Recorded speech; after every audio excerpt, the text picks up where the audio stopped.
తోటి పిల్లలతో సరదాగా ఆడుకోవాల్సిన వయసు, బడికెళ్లి పాఠాలు వినాల్సిన సమయం. కానీ విధి ఆ చిన్నారిని చిన్నచూపు చూసింది.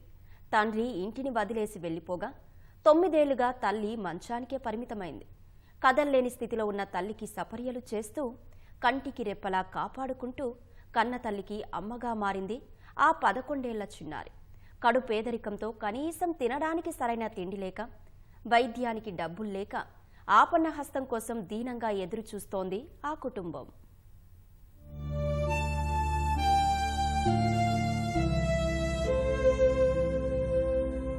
సూర్యాపేట జిల్లా నూతనకల్లు మండలం గుండ్లసింగారం గ్రామానికి చెందిన షేక్ సయ్యద్ పాషా, సలీమా దంపతులకు కూతురు రిజ్వానా, కుమారుడు సమీర్ ఉన్నారు. పిల్లలకు ఊహ తెలియని వయసులోనే తండ్రి ఇల్లొదిలి వెళ్లిపోయాడు. అనుకోని ప్రమాదంతో 9 ఏళ్లుగా తల్లి మంచానికే పరిమితమైంది. ఇటీవల ఇందిరమ్మ ఇంటి సర్వే కోసం అధికారులు వెళ్లగా రేకుల ఇంటి ముందు ఓ చిన్నారి దీనంగా కూర్చుని కనిపించింది. కుటుంబ సభ్యులను పిలవాలని అధికారులు ఆ చిన్నారికి చెప్పగా అమ్మ బయటికి రాదని, అమ్మ నడవలేదని, కావాలంటే నేనే నిలబడతా ఫోటో తీయండి అని అధికారులకు చెప్పింది.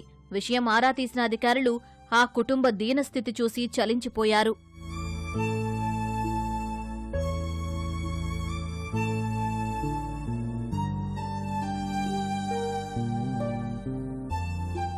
మంచానికే పరిమితమైన తల్లి సలీమాకు కూతురు రిజ్వానా అమ్మగా మారింది. మంచంలో కదల్లేని స్థితిలో ఉన్న తల్లికి కూతురు రిజ్వానా నిత్యం సపర్యలు చేస్తోంది.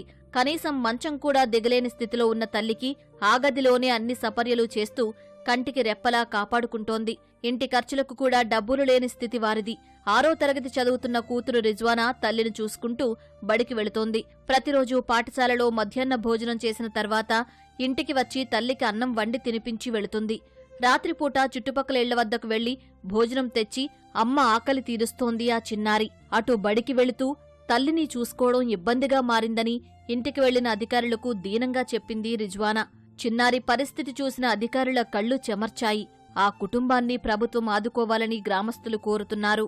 ఏం ఆదాయం లేదు, ఆమె బయటకు వెళ్లే పరిస్థితి లేదు, తానం చేపించే పరిస్థితి లేదు. అలా బతుకుదెరువు మంచిగా లేదు సార్. మరి ఇట్లా బతుకుదెరువు కావాలి కొంచెం. అంత మేమందరం సాయం చేస్తున్నాం. ఆ పిల్లలకు ఏం తెలియదు, పసిపిల్లలు అయిపోయినరు, ఏం లేదు ఆదాయం, బతుకుదెరువు లేదు, ఎవరు లేరు. మీరంతా సాయం చేయాలని మేము కోరుతున్నాం సార్. ఈ నిరుపేద సలీమా అనే ఆర్థిక పరిస్థితుల వల్ల మేము తలా ఇంత సాయం చేస్తున్నాం. గవర్నమెంట్ ఏమైనా సాయం చేయగలరని కోరుతున్నాము. ప్రతిరోజు కూడా ఈ పాప వాళ్ళ అమ్మకు సేవలు చేసుకుని బడికి రావాల్సి వస్తుంది.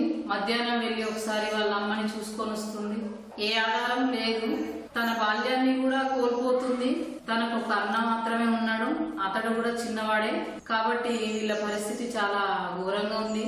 దాతలు ఎవరైనా, ప్రభుత్వం గాని ఈ పాపకు చేయవలసిన సహాయం ఏమైనా ఉంటే చేయగలరని మా పాఠశాల తరఫు నుంచి కోరుకుంటున్నామండి. చిన్నారి కుటుంబ దీనస్థితి చూసిన నూతనకల్ ఎంపీడీఓ, తహసీల్దార్లు కుటుంబాన్ని సందర్శించి బియ్యం, నిత్యావసర సరుకులు అందజేశారు.